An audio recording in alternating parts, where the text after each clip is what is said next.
বৈভব সূর্যবংশী এমন একটা নাম যে ক্রিকেট হিস্ট্রিতে এই ধরনের ইনিংস ফাইনালে আজ পর্যন্ত কোনো আইসিসি টুর্নামেন্টে কেউ খেলেনি।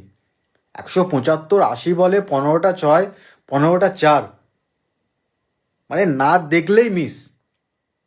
এত ইনিংস খেলেছে, but one of the best innings আমার মনে হয় বৈভব সূর্যবংশী। আইসিসি ফাইনাল টুর্নামেন্ট এরকমভাবে কোনো ভারতীয় ব্যাটসম্যান বা ওয়ার্ল্ডের কোনো ব্যাটসম্যান খেলেনি, আমার চোখে দেখা নেই। বৈভব সূর্যবংশী আপকামিং ইয়ার্সে ইন্ডিয়ার সুপারস্টার হতে চলেছে। যেমনটা সচিন টেন্ডুলকর, রোহিত শর্মা, বিরাট কোহলির জন্য মানুষ মাঠে যেত, ঠিক তেমনটাই সূর্যবংশীর ব্যাট দেখার জন্য মানুষ কিন্তু মাঠে যাবে। আজ না হয় কাল সুপারস্টার এখান থেকেই তৈরি হয়। বিরাট কোহলি এখান থেকেই তৈরি হয়েছে, রোহিত শর্মা এখান থেকে তৈরি হয়েছে।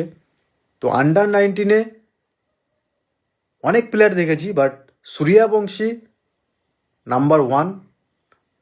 আর এই ধরনের ছয় মারার মানে কাবিলিয়াত কারোর নেই, খুবই কম প্লেয়ারের। তো খুব গড গিফটেড আছে।